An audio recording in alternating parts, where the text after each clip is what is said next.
একটা কথা চিন্তা করেন, হাদিসের ভিতরে আসছে যে ব্যক্তি নবীর আদেনা সাহাবাকে অনুসরণ করব, এ ব্যক্তি কানা মাহফিল জান্নাত, নবীর সাথে বিনি হিসেবে জান্নাতে দাখিল করবে।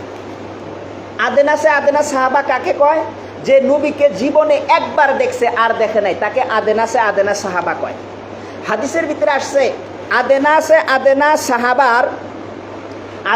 আদেনা সাহাবা যেই ঘোড়ার উপর দিয়া সুয়ার হইছে বা যেই উটের পিঠে চইরা সুয়ার হইছে, এই ঘোড়ার গোবর, সামান্য বরাবর গোবর, কিঞ্চিত বরাবর গোবর যদি এক পাল্লায় তুলে দেওয়া যায়, আর সারা দুনিয়ার ভিতরে যত গাউস আছে, কুতুব আছে, আবদাল আছে, বুজুর্গ আছে, আউলিয়া আছে, বুজুর্গানে দিন আছে, উলামায়ে একরাম আছে, মুহাদ্দিসে আজম আছে, সমস্ত নেককারদের আমল যদি আরেক পাল্লায় তুলে দেওয়া যায়, গোবরের পাল্লা ভারী হবে।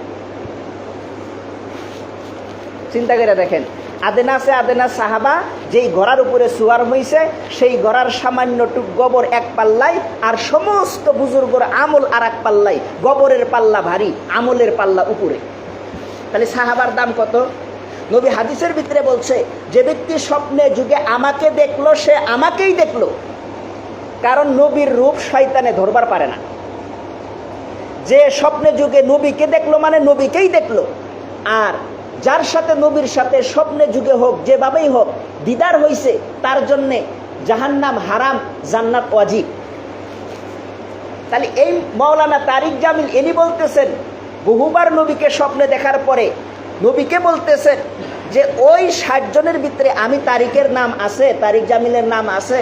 নবী উত্তরে বলছেন আরো মেহনতের প্রয়োজন। মাহতারাম দোস্ত বুজুর্গ, আমরা কেমন মেহনত করি, রাত দিন 24 ঘন্টা 1440 মিনিটে হয়, আর 75 মিনিট 5 ওয়াক্ত নামাজ পড়তে লাগে সোয়া ঘন্টা, আর 1365 মিনিট থাইকাই যায় কাম কাজের জন্যে, হাজত পূরণের জন্যে। 1440 মিনিটের ভিতরে 65 মিনিট আল্লাহকে যদি না দিবার পারি, তারপরে আমরা নিজেকে ইমানদার বলে, মুসলমান বলে দাবি করা, এটা চলেন। এটা একরকম পাগলামি, একরকম বুড়বুকি, আহম্মকি। একজন মানুষ স্কুলে পড়েই নাই, স্কুলের বাড়িতে পাড়াই দেয় নাই, সরায় তুমি কিছুই কবার পারে না। এই মানুষটা যদি গ্রাম মুদ্রা কয়া বেড়ায়, একজনে হইস করছে, তুমি কি করো গো? বলে আমি স্কুলের মাস্টার। ওই যে কাল জানি ওই স্কুল পড়াই, বা ওই যে ওই স্কুল পড়াই আমি।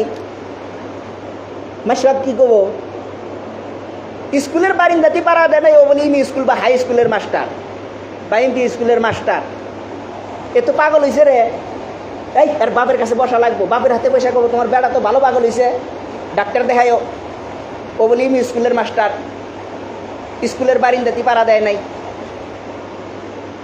নয়তো বেটার সাথে বসবো, তোমার বাপ পাগল হয়েছে।